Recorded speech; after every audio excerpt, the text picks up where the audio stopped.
Hello and welcome back to the channel. I'm your host Isaiah as always, and today, because they won the poll, I'm going to be doing top 10 receivers in the NFL. Next week I'll be doing top 10 running backs, but this week, top 10 receivers because they won the poll. So get ready to get mad, get ready to go into the comments, start yelling at me because I didn't rank your receiver high enough or I left them off the list. At number 10, we have Texans' newest receiver, Stephon Diggs. I know the lack of production can scare some people away, but we're still talking about a 1,000-yard receiver. People don't talk about this much. The OC switch mattered. I'm going to be 100% honest. I have openly stated that I think Joe Brady is a bad OC who just relies on Josh Allen to do everything for him.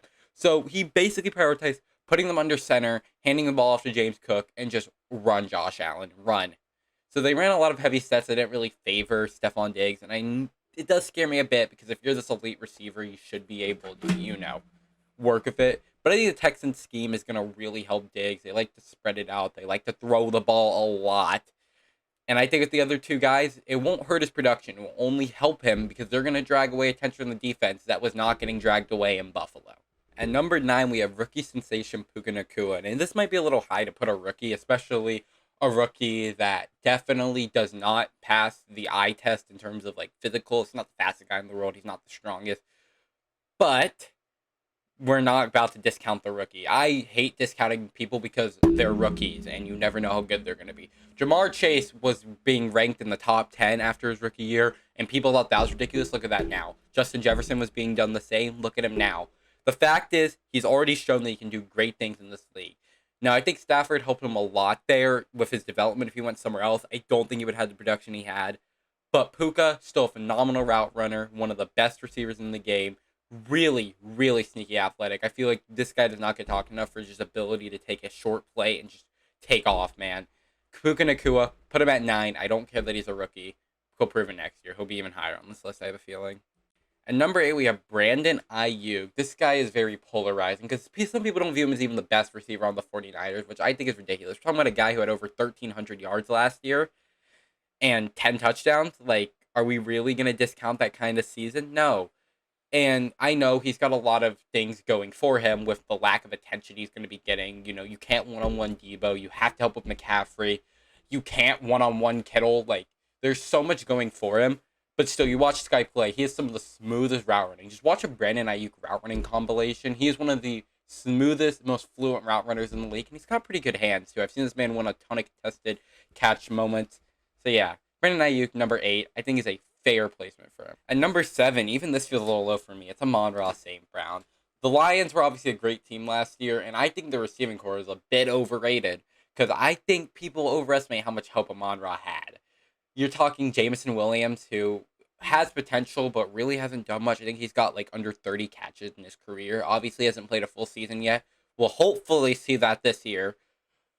But Amon-Ra does not get the respect that he deserves for being really having to be the alpha in this offense. Now, you could argue he plays a lot in the slot, which inherently is easier. You're going to get more matchups with linebackers. You're going to get more matchup with nickel corners. You're going to get to avoid the big alpha corners. But I don't care. Amon-Ra, kind of like Brandon Aiyuk, has some of the most fluent route running in the league. He's got insane body control. He's able to move his body in ways that a regular human being shouldn't be able to. So yeah, I think Amon-Ra at 7 is a very fair spot. Could probably be in the top 3 if he really had a breakout year. And number 6, we have Davante Adams. I feel like Davante Adams has become a bit underrated, but he had really bad QB play last year. Jimmy Garoppolo obviously got pulled, and Aiden O'Connell was not much better. Even though he was better than Garoppolo, does not mean he was much better. If you saw my quarterback ranking, Aiden O'Connell didn't even make the list. So yeah, hopefully Minshew will be an upgrade. Hopefully. But in the grand scheme of things, ever since he's joined Vegas, he's kind of just been getting wasted talent. He obviously had a really good year under his first year, Derek Carr, but it's like, man, I want to see this guy have a good quarterback again. He is so good, and it feels like just talent being wasted. Quarterbacks aren't fully processing, reading throws, but when you watch this guy, he's constantly open. It's just, can his quarterback get the ball to him? Not really. So Davante Adams, you're number 6, but can always be the best receiver in the league any given year. At number 5, we have A.J. Brown. This man started off the year so hot. I remember he had 6 straight 125-plus yard games. He was going crazy, making catch after catch. It seemed like every week he's making a highlight reel level catch. But as the Eagles fell off, so did his production a bit. Now, this is no slander on A.J. Brown. I think there was a lot more wrong with that Eagles team than just him. I think Jalen Hurts significantly took a step back, and I think the play calling was just awful. They had one of the worst. They had one of the worst coaching staffs in the league last year. That was abysmal. But AJ Brown, I'm not going to discount it. He's one of the hardest receivers to guard in the league. He's one of the most physically dominant guys. He will go up, he will moss you, but he's also relatively fast. So if he can just blow right past you, if he really wanted to, and his hands, I don't think I have to say it. They are ridiculous. He brings in some of the toughest catches in the league. At number 4, we have Ja'Marr Chase, one of the most explosive guys in the league. You don't give him safety help, he's going to score a touchdown on you. Very rarely can you just put this guy in a one-on-one situation and you won't regret it. He has the ability to take slant to the house. He'll just run down the sideline on a streak and take it to the house. There was serious concern for this guy coming in his rookie season because he had a couple drops in preseason. But we all look pretty dumb now seeing him just absolutely dominate the league. And with him and Burrow going to be back together, since Burrow was hurt, we're going to see a Ja'Marr Chase explosion. There's a reason this guy is constantly picked to be Offensive Player of the year in and year out. This is the reason why. At number 3 of CeeDee Lamb. He really broke out last year, leading the league in catches, top 2 in receiving yards, and was up there in terms of receiving touchdowns. Once again, like Amon-Ra, people overestimate how much help this guy got. He had no one dragging away the defense. Brandon Cooks, I thought was going to be a great addition. Really wasn't much. Gallup is a shell of his former self. He's basically a standing statue at this point. And Tolbert showed flashes, and they had no run game. So it was him and Dak in a two-man show the entire time. And CD, regardless, put him in the slot, put him outside, he will beat your favorite corner. Play in and play out. He has that ability he has the breakaway speed that you love to see out of receivers. Take a slant that was 5 yards and take it 60 yards to the house. Like, CD can do that. He's one of the most dynamic route runners. So even you might not even need him to do that. He's just going to be so wide open most of the time. I know this. I watched a lot of Cowboys games this year. CD was so open so many times. You question what the DB was doing, but you watch the replay and you're like, how was anyone supposed to guard that? I want to go on this one by saying that these top 3 receivers are 1A, 1B, and 1C.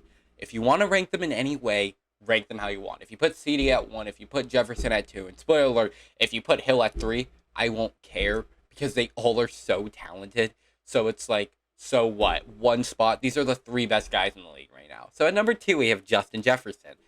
One of the fan favorites. Someone's going to get mad that he's number 2. But he was hurt last year.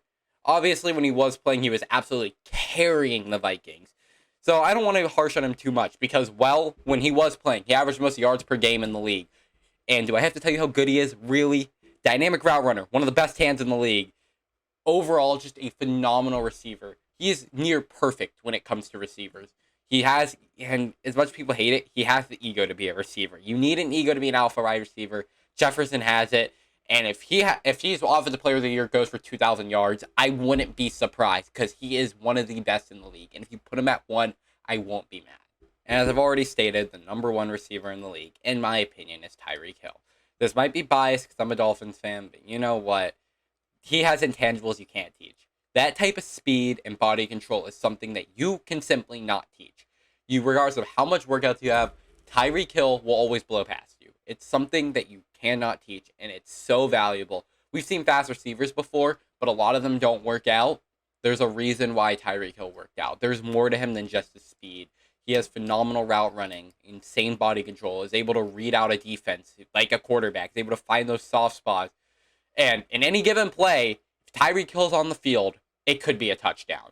Like, the Dolphins were one of the most explosive offenses in the league. Multiple games of just dropping 30-plus effortlessly. There's a reason behind that.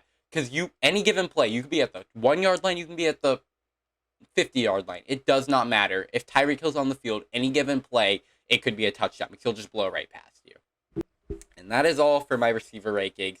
Make sure to like, subscribe, notification bell, and tell me who you think should have been on this list that didn't make it or who should be higher. Yell at me in the comments. It gives me engagement. I could care less. So overall, thank you all for watching. I'll see you in the next one. That will be top 10 running backs, and peace out.